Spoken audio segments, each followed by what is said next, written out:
Hello लोगोफोर, आं दिनै बानायगोन माइरं नारेंखलनि मोनसे रेसिपि। आं दानो बेयावहाय नारेंखलखौ ग्राइन्ड खालामनानै लाग्रोबाय। नारेंखलखौ आङो बेयाव थाइसे लादों, एसे बुरजायैनो ओंखारदों।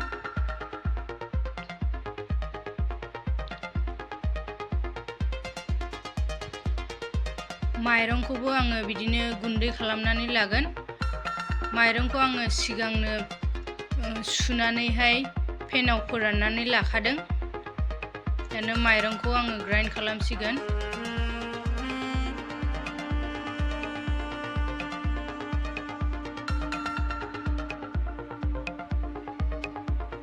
माइरंखौ दुफु दुफु खालामनानै लानांगोन, अब्ला साबसिन मोनजायो। माइरंआबो जाबाय नै।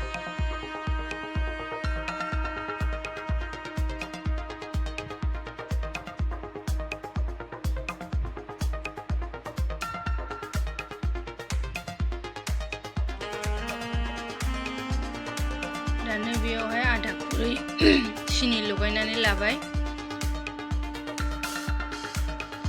आरो दैजों आङो दानो लगायबाय बेखौहाय। दैनि जायगायाव गाइखेरबो होनो हायो। गाइखेर लगायबा एसे टेस्टआ साबसिन मोनजागोन। आं दैखौनो होबाय।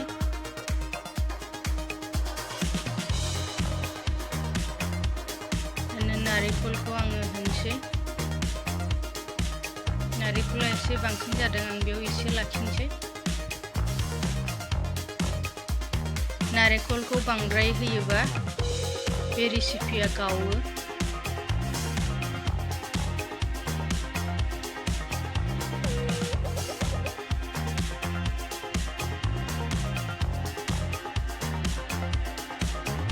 लगायनाया जाबाय।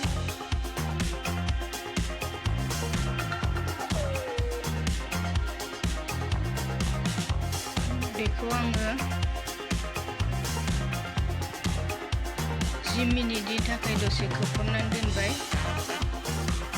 दानो आङो जा खुरैयाव बेखौ बानायगोन बेयाव एसे थाव फुननानै लाग्रोगोन, नङाबा सिथाबगोन बियो गिसिखाय।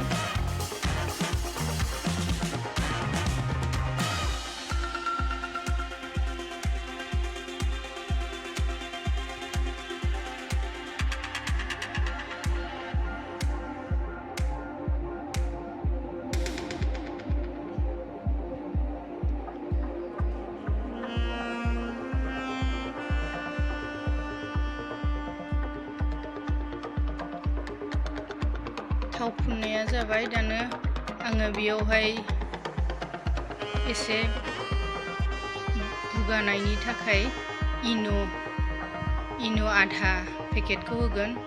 आधाखौ सिगांनो इउज खालामखानायमोन, बांद्राय होआ बेयाव, एसेल' होगोन आङो।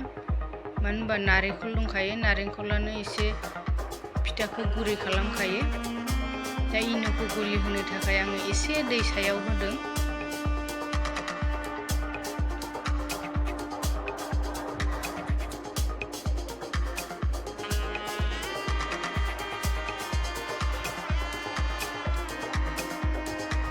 इन' होनानै बारा गोबाव दोननाङा, बेखौ लोगो खालामनांगोन।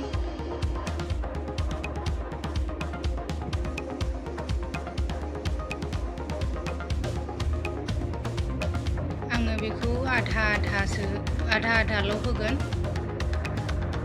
बियो गावनो बुगाबोखागोन। खमहांसिन जाफैखागोन बियो बुगानानै।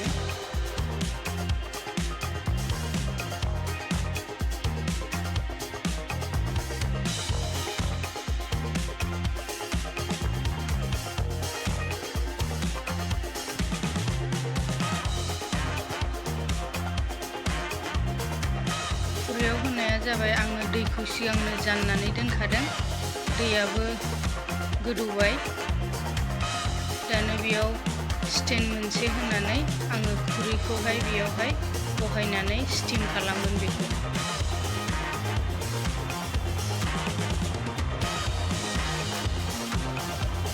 10 मिनिट बेखौ खोबहाबनानै स्टिम खालामनानै होगोन आङो।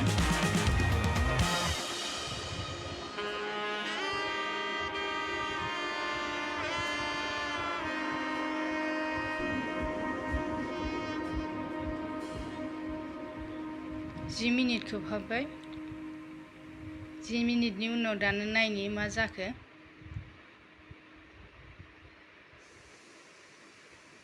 फिथाया गावस्रादों नै सायावहाय नारेंखल होनायखाय जोंना सिखायाव जेबो नांनानै फैयासै सिङाव गोरान जाखाबाय दानो खांनानै बेखौहाय दसे गुसु खालामनांगोन लोगो लोगो जुदि खालामोबा गावगोन बियो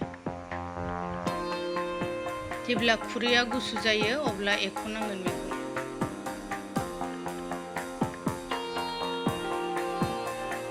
नारेंखल होनायखाय साइड साइड ना गावस्रादों